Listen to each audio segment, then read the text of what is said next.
Alright guys, what's going on? Ty back in months. It's been months since I've made a video, and I don't have that big of a following. I already understand that, but I've been thinking a lot tonight. I've been thinking that I want to start my videos back up. And what better way to start my videos back up than by talking about my favorite comic book and my favorite television show of all time, which is The Walking Dead. I have been rewatching The Walking Dead with my father. He is getting into it. We're on season 3 right now. We just watched The Killer Within, and that's what inspired me to make this video. So I'm gonna go ahead and do some throwback reviews to really jumpstart my YouTube channel again. Really hit the ground running with it. Um, I'm gonna do an episode of each of the Walking Dead episodes leading up to the new season that's coming up in October, and I might not have all of them out by then because we kind of take our time with watching it. We work full time, we work together, and we just barely have time as it is. Pretty much Friday nights is when the dead time is. But we've been really enjoying it. He's been really enjoying it, and I've been really enjoying watching his reactions. I got a reliving first impressions on the show. So right now we're going to talk about Walking Dead Season 1, Episode 1, Days Gone By. So right off the bat, I want to tell you guys a little bit of my history with Walking Dead. I didn't read the comics first, sad to say. I remember I was first starting to date my now fiance, and her dad was telling me that AMC was releasing some kind of comic book TV show about zombies. He didn't really know what it was. He's more of a Marvel DC guy. He didn't really know what it was. He knew it was based on a comic. He recorded it, the first episode, and I was over there and I watched the first episode, and I was hooked in the first episode. And ever since then, I've been obsessed. I watched season 1, I watched season 2, and during the break for season 2, I was like, I cannot get enough of The Walking Dead. So I went out and I bought the first compendium. The first compendium turned into all the hardcovers that are out, and that's how I got into The Walking Dead. So I read the comics. I think the comic, and I read Marvel stuff and DC stuff, even currently with all the stuff that's coming out. I still keep up with it, but I still think right now The Walking Dead is my favorite comic book of all time. There's never a bad issue, in my opinion. There's never a bad issue. Robert Kirkman's at his best. So, yeah, let's just jump into Days Gone By. So, it starts out with Rick and Shane, and they're eating their fast food. You get the real sense that Rick is just a good guy. He seems like a cop who is not a douchebag cop. He seems like he just wants to help people. He seems like he just wants to live. He wants to go to work, get work done, come home, rinse and repeat. He's just an average Joe kind of guy. He's us. We are kind of supposed to live through Rick. And we learn from him venting with Shane that he's kind of having a little trouble at home with Lori, possibly with Carl. Maybe he's not there all the time for him. You don't really get it completely. Maybe he doesn't talk about his feelings, whatever. And another thing we find out, which makes what happens later on in The Walking Dead more impactful. Him and Shane are best friends. There's no doubt in my mind, or the viewer's mind, that him and Shane are the best of friends, okay?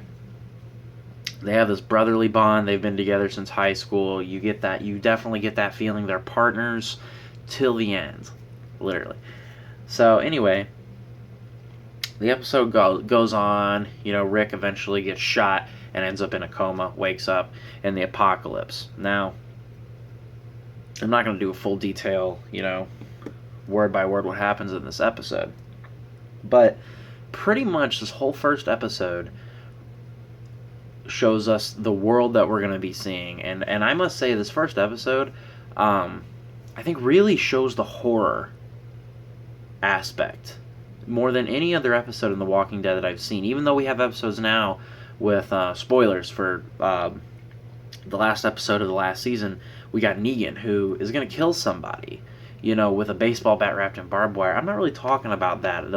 The horror of the humans, which we get into more so with technically the end of season 2, but season 3. But we'll get into that. But really, the horror of the walkers, the zombies themselves. He sees the don't open dead inside. He sees the body in the hallway with the light flickering on and off. And it's just like mangled and dismembered, and you see the bullet holes all in the wall, and you see this hospital, and he goes outside and sees this.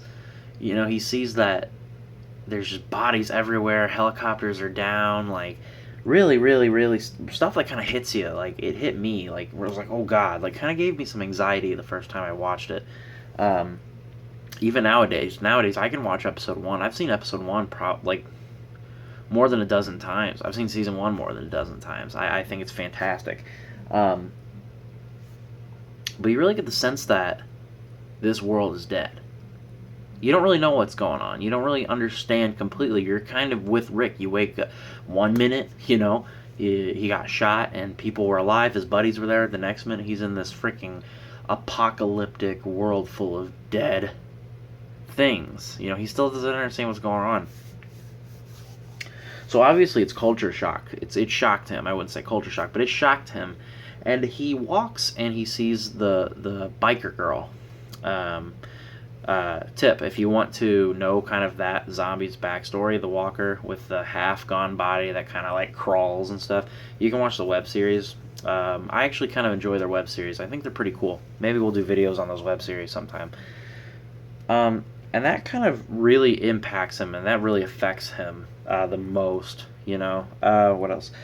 Let me look at my notes. He goes home, notices that his wife and his son are gone. They took photo albums and stuff, and he eventually runs into these new characters, Morgan and his son, Dwayne. I believe it's Dwayne, if I'm remembering correctly. Think so. If I'm not, I apologize. So, right now, we're introduced to, we don't really get much to do with son, but an amazing character, spoilers, that we run into later on in the show, Morgan. Morgan is just an unbelievable character from the spot in this episode. The phenomenal performance this actor gives Morgan, and I can't remember the guy's name off the top of my head, but he just delivers from the start to the end, talking about his wife. He's intimidating when he's got Rick tied up and essentially prisoner. He means business, and that this guy means business. He ain't playing around. So right off the bat, this character just really hit me in the feels and the emotions. He kind of explains to Rick what's going on. Tells Rick a little bit about Atlanta. They wake up. Like I said, I'm just going through a quick description of this. They wake up. He kind of tells Rick, shoot him in the head, noise attracts them. That kind of thing. So Rick brings him to the police station, gives him a gun, gives him all the ammunition. Gives him some ammunition, takes him himself, gives him a new ride, tells him, stay on the radio. I'll get on it every day at this time. We'll keep in touch. And he heads towards Atlanta. This is the moment where Morgan really blew me away, was when he's up in the balcony. He talked about his wife, turning earlier in the episode, and he puts his sights, he's getting ready to take her down. He puts his sights on his wife, and he can't do it. It's phenomenal acting.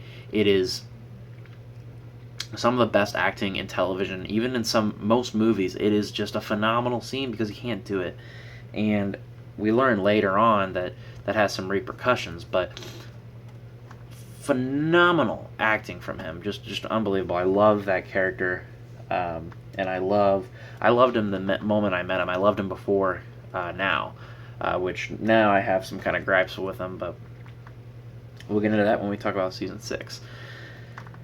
But Rick heads towards Atlanta. He sees some more gruesome things. He gets a horse. He's on the radio trying to dial out. We kind of pan off to you see a group of survivors, and you see Rick's wife and kid, Lori and Carl, as part of the survivors. They hear him, but Lori and Carl don't know it's Rick. A really cool, kind of like, you really, it's just one of those moments where, you want them to know it's him, but you're like, oh my god, it's just great. Season 1's so good. But so Rick eventually finds this house looking for gasoline. Unfortunately, the family inside, bit the bullet, literally. Oh my god, anyway, that was so dark. I'm sorry, but they bit the bullet. He finds a horse. He takes it to Atlanta, and you get that famous shot of Rick walking into the city. One of my favorite. I want that poster. I can't believe I don't have that poster. But him on the horse walking into the city, on the interstate, on the highway, and on the other side, coming the opposite direction, is just full of cars, and he's walking into a dead zone, but he doesn't know it. So he's walking through the city, and I freaking love the city of Atlanta in this show. It's some of my favorite episodes are in the city. And they go into the city, and they get overrun. Horse gets taken over. Rick crawls into the tank, almost bites the bullet. You hear over the radio. We all know who it is in episode 2. It's Glenn.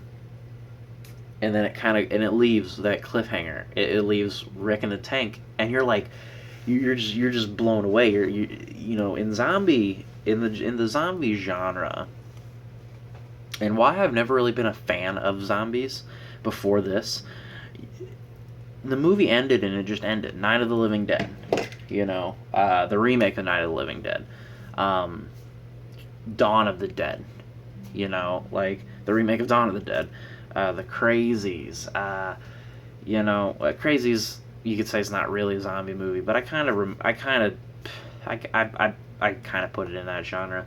The Walking Dead was something so different, and I was apprehensive to watch it because I don't like 28 Days Later. I don't really dig any of that stuff. It's just too, I don't know what it is. I don't enjoy it. But man, this first episode of this show got me absolutely hooked. So, the acting in season 1, episode 1 is just unbelievable. From Andrew Lincoln, Rick Grimes, Morgan. I can't remember his name, and that sucks. But Morgan, even the little boy Dwayne, really good child acting in this show, I must say. Even with Carl later on too.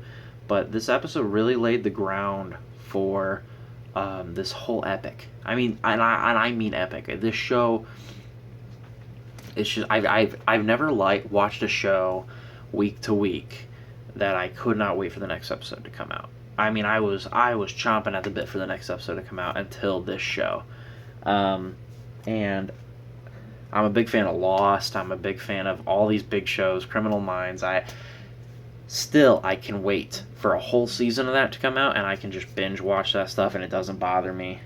Walking Dead, I have to keep up with. I have to. And even though it's on Netflix, I still end up buying, everything on Blu-ray because I want to own that. I own all the hardcovers. This show is my favorite show of all time, and it's impacted my life. I got some art up here, original art. I've got pop figures. I've got a little Rick action figure. I've got Walking Dead crap out the wazoo. Because it's so important to me, and this episode did that, and that's why the season 1 is so special to me, because I didn't start with the comic book. Some people might think that that's stupid and blasphemy, but I didn't. I started with the television show, so that's why I kind of put the television show higher than the comic, I think. I love the comic, and there are some things in the comic that I prefer in the show, trust me, but I think the show does it better. If I hand someone the first season of the show and I hand someone the first hardcover or trade paperback, I'm going to tell them I think the show did a lot of things better. Like not killing Shane at the end of the first the end of the first season, I think was phenomenal and led into some great stuff in season 2. But like I said, we'll get into that later on. But this episode, Days Gone By, is just a work of art through and through. It's pretty much word for beat the first issue of the comic book, just drawn out. and over an hour, and it's just absolutely phenomenal. So if you've never watched Walking Dead and you have Netflix, go watch the first episode. I promise you will be hooked from the start. I'm going to be making more of these reviews. Forgot. I'm going to give this episode a 10 out of 10. I think the first episode, Days Gone By, is a phenomenal roller coaster of emotion, of confusion, of sad, of excited, of anxiety, of everything. I think the first episode, Days Gone By, is a phenomenal episode. So 10 out of 10 for me. I'm going to be making these videos as time goes on, because I really do think that they deserve it. I would like to have an episode, a review for every episode of The Walking Dead on my channel, including Fear the Walking Dead, which, believe it or not, I do actually enjoy. Unlike most people, I do actually enjoy Fear the Walking Dead, and I do own the first season on Blu-ray. I will talk about that probably later on, once we've gotten another season or two out, and once I've gotten all the other episodes. I'm gonna prioritize the regular old Walking Dead. And also in the future, I just picked up, let me grab them, being a huge Walking Dead Robert Kirkman fan, I picked up Invincible, some trades. Right now I got here's 1, 3, 4, 5, and 6. I got 2 coming in the mail, and I got 7, 8, 9 coming in the mail. So that's the first 9 trade paperbacks. I've read the first 3, where crap really hits the fan, by the 3rd volume. I read the first 3 a couple years ago. And I'm just now getting more into it. So I'm thinking about doing a review for each trade paperback of Invincible 2. So I'm really wanting to really push some content on my channel, and I probably will do the same thing for the comic book for The Walking Dead, because I reread it. I try to reread it once a year. So yeah, I'm gonna try to do a bunch of stuff, bunch of new content coming to this channel. My life is just really, really busy. I'm getting married in a few months. I've got a full-time job. I'm starting another job, being a real estate agent. I'm trying to get all that. In turn, I'm a busy guy. But yeah, that's it for this video. I will see you guys in the next video review, which is my favorite episode of season 1, Guts. See you guys later.